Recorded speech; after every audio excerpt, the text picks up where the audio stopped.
Holy shit, what is this madness? 2 videos in 1 week? Hello everyone, it's Axeman here, and today I'm going to be looking at the Gunslinger. I've done pretty much every class now as a guide, and I've not done this one, so I thought I'd finally get this guy under my belt, in the nice way. Now with that out of the way, let's start the guide. The Gunslinger's been in the game almost from the very beginning, so much like the Knight, he's had to go through several buffs over the course of the game's progression. This is to make sure he can keep up with all the other classes out there. He might be old, but don't worry, he's adapted quite well to the game. Using 2 pistols as your main weapon, this is pretty badass in its own right. It also gives you a fairly quick attack speed. Your basic attack basically just shoots from your pistols. Right off the bat it already has a fairly high attack speed, but it really starts to shine the higher the attack speed you have. It's not the strongest of main attacks in the game, but it does look pretty damn cool. The first skill you unlock is Charged Shot. You can fire this at any time, but holding it down for 2 seconds will increase the damage and the radius of the attack. It's a fairly slow skill to use normally, and you wouldn't really be going out of your way to use it normally, and I'll get to why I keep saying normally shortly. It uses around 40 to 50 energy to cast. I can't remember exactly, so it's a pretty thirsty skill to use anyway. The second skill you unlock is Blast Jump. This is by far the best utility skill in the game. It deals a fair amount of damage and has a pretty respectable blast radius. This skill literally blasts you way up into the air and gives you a slow descent briefly on the way back down. So what makes this skill a great utility? When used with wings, you've pretty much got infinite jump, and for those of you who might not have wings yet, it's an extra free jump in conjunction with your other jumps. Trust me, you'll be using this skill a fair amount. It uses around 70 energy to cast, so this is a very thirsty skill to use, but the way you'll be using it, the cost to cast won't be much of an issue. Your ultimate skill, Run and Gun, increases your attack speed and movement speed significantly for a short period of time. Seriously, if your attack speed was fairly high anyway, this will make it skyrocket. This is great if you want to burst fire a boss on its last legs or use the increased movement speed to run away in safety. It has a 1 minute cooldown time and you'll be surprised with how fast 1 minute goes by the time you've used it. Finally, we've come to the passive skill, Lucky Shot. This is arguably the best passive in the game. On dealing damage, this will randomly fully charge a charged shot. This shot doesn't require any energy to cast. I'm not really sure if this is the passive causing this to happen, but whilst you're in the air attacking mobs, you fall very slowly, completely evading all melee based attackers. If you start to get too close to the ground, you can either use your blast shot or jump normally to regain the altitude. This skill is basically what singles out the Gunslinger from all the other classes, and because the randomly charged shot doesn't use up any energy at all, you can continue to recover your energy as you're slowly descending to the ground, allowing you to follow up with another blast shot. For this to work, you must always be causing damage, otherwise you will start to fall at normal speeds again. So what stats do the Gunslinger need? Before the slow fall update, people would often bulk up on an insane amount of jump. Although a high jump does help, I personally don't think it's as necessary as it used to be. The blast jump does do the bulk of the work nowadays. For this class to work though, I'd recommend high magic damage, attack speed, health regen, increase maximum health, increase your health percent, and jump. Personally, I think the comfort zone of around 13 jump would be a good idea, and that's a fairly easy target to achieve for most players.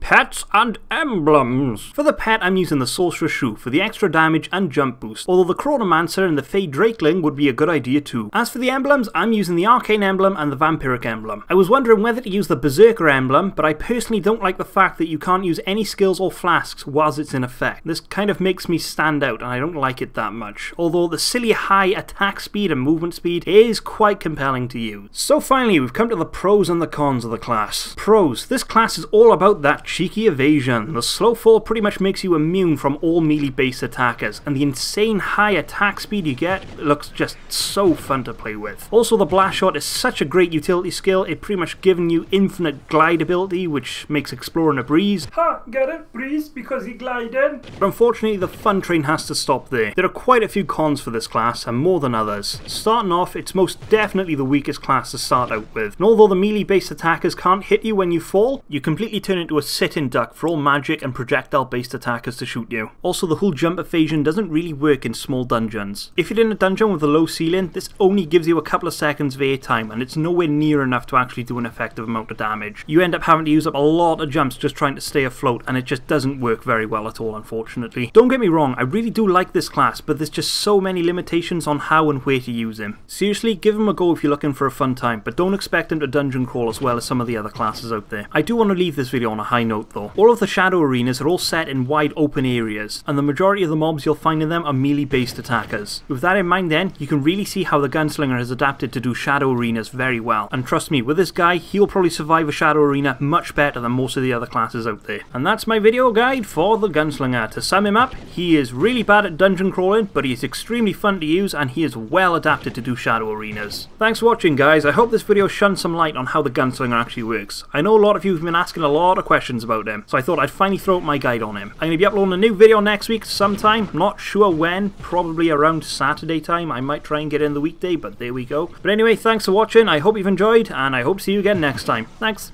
Bye.